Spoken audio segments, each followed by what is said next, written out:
বন্ধুরা, বর্ষাকাল শেষ হওয়ার সময় এসে গেল, কিন্তু বৃষ্টি থামার নামই নিচ্ছিল না। এই রকমই মধুমন জঙ্গলেও দুদিন বাদে বাদে জোরদার বৃষ্টি হচ্ছিল। পাখিরা তাদের বাসা থেকে বেরোনোর সুযোগই পাচ্ছিল না। এই জন্য পাখিরা যে আনাজ জমিয়ে রেখেছিল তাই দিয়ে তাদের সংসার চালাতে হচ্ছিল। মা, আমরা এই চাল কতদিন খেয়ে থাকবো? তাই এই দিয়ে চালের পায়েস বা খিচুড়ি বানিয়ে ফেলো। আরে মনু, চালের পায়েস করতে গেলে তো উনুন ধরাতে হবে, তার জন্য কাঠ নেই। এই জন্য আমি খাবার বানাতে পারছি না। আচ্ছা, হ্যাঁ, আর বাইরে বৃষ্টির জন্য সব কাঠ ভিজে গেছে, তাই ওইগুলো নিয়ে এসে কোনো লাভ হবে না। এখন আমাকে মনে হচ্ছে আশেপাশে কাউকে জিজ্ঞেস করতে হবে, যদি কারো কাছে শুকনো কাঠ থাকে। হ্যাঁ মা, তুমি কাউকে জিজ্ঞেস করে দেখো। হ্যাঁ, আমি এখন গৌরীর ঘরে চললাম। এদিকে অলস কাক আরামে নাক ডাকছিল। তখনই ওর স্বামী ওকে রেগে বলল, আরে গৌরী, ও গৌরী, কতক্ষণ এইভাবে আরামে শুয়ে থাকবে?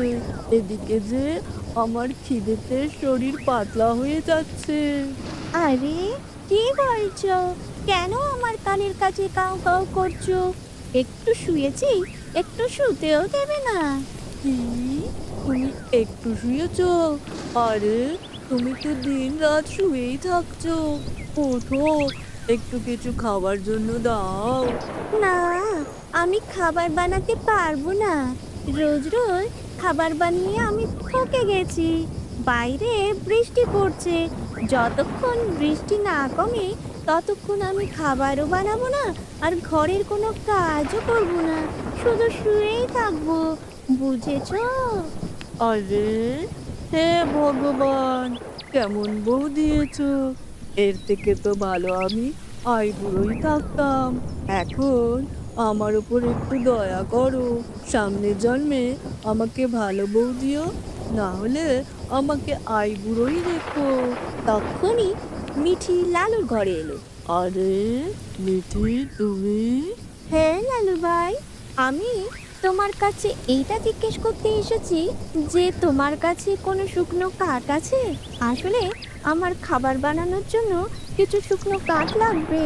শুকনো কাঠ? হ্যাঁ হ্যাঁ, আমার কাছে কিছু শুকনো কাঠ আছে, কিন্তু তোমাকে ওই শুকনো কাঠ দিলে আমার কি লাভ হবে?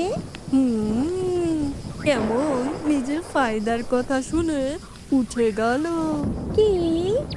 আপনি বলুন, আপনার কাঠের বদলে কি চাই? আচ্ছা, হ্যাঁ, আমি তোমাকে শুকনো কাঠ দিয়ে দেব, কিন্তু তুমি যে খাবার বানাবে তার থেকে অর্ধেক খাবার আমাদের দিতে হবে। মিঠি এইটা শুনে চিন্তায় পড়ে গেল। কি? কিন্তু আমি যদি এখন কাঠ না নেই, তাহলে মনু আবার কাঁচা চাল খেয়ে বসে থাকবে। ঠিক আছে গৌরী, আমি তোমাকে অর্ধেক খাবার দিয়ে দেব, তুমি আমাকে শুকনো কাঠগুলো দিয়ে দাও। তাহলে ঠিক আছে। গৌরী মিঠিকে শুকনো কাঠগুলো দিয়ে দিল। মিঠি শুকনো কাঠগুলো নিয়ে ওখান থেকে ঘরে চলে গেল।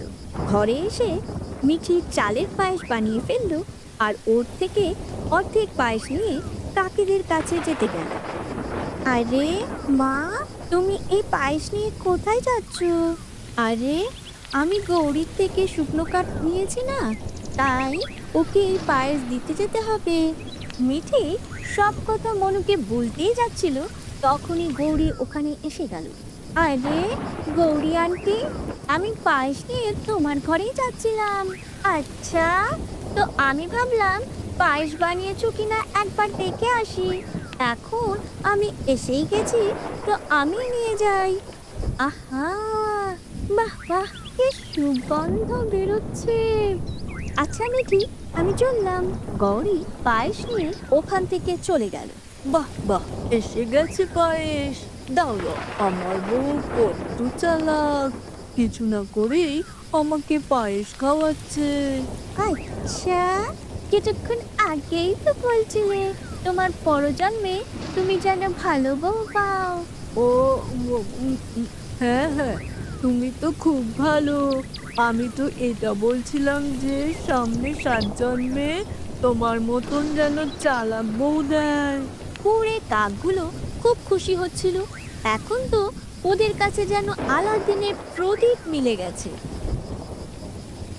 এখন থেকে মিঠির কাছ থেকে ভালো ভালো খাবার বানাতে লাগলো আর নিজেরা আরামে বসে খেতে লাগলো। গৌরী, আজকে ওই মিঠির কাছ থেকে কিছু ঝাল ঝাল খাবার বানাতে বলবো। হ্যাঁ লালুজি, আমি তো ভাবছিলাম ওকে দিয়ে শাহী পনির বানাবো। আচ্ছা, চলে যাবে চলে যাবে। আরে, এ তো দৌড়বে। শোনো মিঠি, আমি এটা বলতে এসেছি যে আজ শাহী পনির বানিয়ে দিও। অনেক দিন শাহী পনির খাইনি কি না। কি পনির? ঠিক আছে, আমি বানিয়ে দেব। হ্যাঁ হ্যাঁ, আমার ঘরে পৌঁছে দিও। ঠিক আছে, আমি চললাম। কিছুদিন এইভাবেই চলতে লাগলো। গৌরী আর লালুর যাওয়া তো শেষই হচ্ছিল না, কিন্তু ওদের আশা পূরণ করতে করতে মিঠির আনাজই খতম হয়ে যাচ্ছিল। আরে বাপরে, আমার তো সব আনাজ খতম হয়ে যাচ্ছে। যদি এই আনাজ খতম হয়ে যায় তো আমি মনুকে কি খাওয়াবো?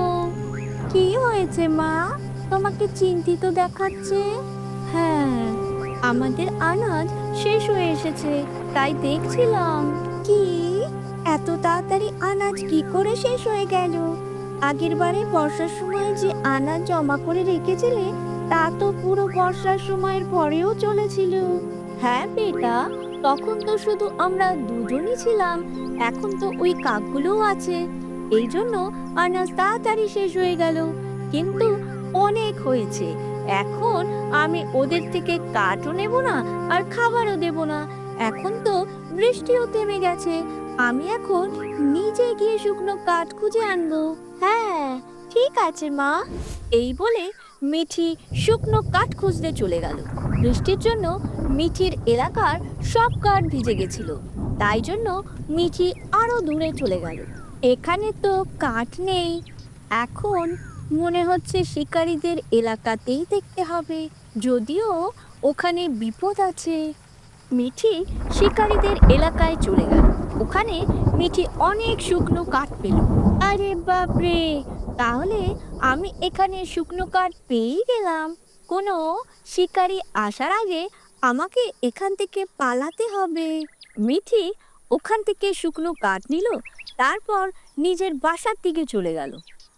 এখন মিঠির গৌরীর থেকে কাঠ নেওয়ার কোনো দরকারই ছিল না, এই জন্য মিঠি গৌরীকে খাবারের অর্ধেকও দিল না। এদিকে গৌরী খাবার আসবে বলে দেখতে দেখতে থকে গেল, কিন্তু মিঠি খাবার নিয়ে এলো না। আরে গৌরী, খাবার এখনো তো এলো না, কি হলো? বুঝতে পারছি না, মনে হচ্ছে আমাকে গিয়ে দেখতে হবে। গৌরী মিঠির ঘরে চলে গেল আর বলল, আরে মিঠি, কি হলো? খাবার বানাতে আর কত দেরি লাগবে? এখানে আমার পেটে ইঁদুর দৌড়াদৌড়ি করছে যে। আরে গৌরী আন্টি, খাবার তো কখন বানিয়ে খাওয়াও হয়ে গেছে। কি, তা তুমি আজ খাবার কেন দিলে না? আজ আমি তোমার থেকে শুকনো কাঠ নেইনি কিনা, তাই খাবারও দিইনি। আমি নতুন কাঠ পেয়ে গেছি, তাই তোমার শুকনো কাঠের আর দরকার নেই।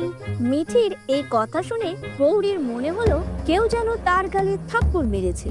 গৌরী এই অপমান সহ্য করতে পারছিল না, ওর রাগে লাল হয়ে গেল। কিন্তু তুমি যখন এসেই গেছো তো দাঁড়াও, আমি তোমাকে খাবার দিচ্ছি। না, আমার তোমার এই ফোকটে খাবার লাগবে না। এই বলে গৌরী ওখান থেকে চলে গেল। আরে মা, মনে হচ্ছে গৌরী আন্টির রাগ হয়েছে। হ্যাঁ, মনে তো তাই হচ্ছে। কি, কিন্তু ও এরকম কেন করলো? এখন আমাদের রোজ রোজ ভালো ভালো খাবার কোথা থেকে আসবে?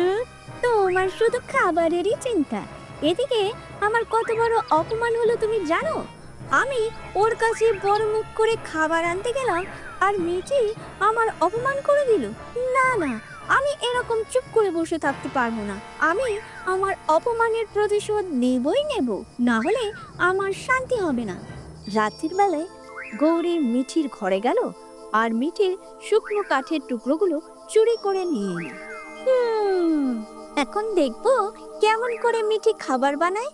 পরের দিন মিঠি খাবার বানানোর জন্য শুকনো কাঠ নেওয়ার জন্য বাসার বাইরে এসে দেখলো ওখানে তো কাঠ নেই। আরে বাপরে, মনে হচ্ছে এই শুকনো কাঠগুলো কেউ চুরি করে নিয়েছে। বৃষ্টি তো থেমে গেছে, এখন তাহলে আমার এই আশেপাশে শুকনো কাঠ পেয়ে যেতে পারি। মিঠি ধারে কাছে শুকনো কাঠ পেয়ে গেল। কিছুদিন এইভাবেই চলে গেল। তখনই একটা শিকারী চিল শিকার খুঁজতে খুঁজতে ওই জঙ্গলে আসলো। তখনই চিলটা গৌরীর ঘরের সামনে ওর এলাকার শুকনো কাঠ দেখতে পেল। আরে, এই কাঠগুলো তো খুব চেনা চেনা মনে হচ্ছে। আরে হ্যাঁ, এটাই তো আমার এলাকার শুকনো কাঠ। ওখান থেকে মনে হয় কেউ চুরি করে নিয়েছিল। ভালোই হলো, আমি পেয়ে গেলাম, কিন্তু আমি ওই চোরকে ছাড়বো না। তখনই চিল কাকেদের ঘরের দরজা খটখট করতে লাগলো। আরে কে হতভাগা? গৌরী দরজা খুলে দেয়। আরে চিল ভাই, আরে লালুজি, একটু এদিকে তো এসো। কি হলো গৌরী, কে এলো? আরে আরে, চিল। হ্যাঁ, চিলি আমি। এই শুকনো কাঠগুলো কি তোমার? হ্যাঁ হ্যাঁ চিলজি, এই কাঠগুলো আমাদের। আপনার এই কাঠগুলো চাই? এগুলো বেশি দামি নয়, আপনার জন্য স্পেশাল অফার দিয়ে দেব। আচ্ছা, আমার এলাকার কাঠ চুরি করে আমাকেই বিক্রি করছো? ঠিক ঠিক ঠিক। আরে বাপরে চিলজি, আমি এগুলো চুরি করিনি। ব্যাস এই গৌরী চুরি করেছে। আমাকে খেও না, খাবার হয়তো এই গৌরীকে খাও, আমার কষ্ট দূর হয়ে যাবে। হ্যাঁ লালুজি, স্বার্থপর। তোমাদের দুজনকে তো ছাড়বই না। মন তো করছে তোমাদের দুজনকে মেরে খেয়ে ফেলি, কিন্তু তোমাদের খেয়ে আমার মুখের স্বাদ নষ্ট করতে চাই না। তোমাদের পিটিয়েই আমি শান্তি পাবো। গেলে গেলে। চিল ওদের খুব পিটিয়ে নিজের শুকনো কাঠ নিয়ে ওখান থেকে চলে গেল। এদিকে মিঠি নিজের কাঠ দিয়ে ভালো ভালো খাবার রান্না করে খেতে লাগলো।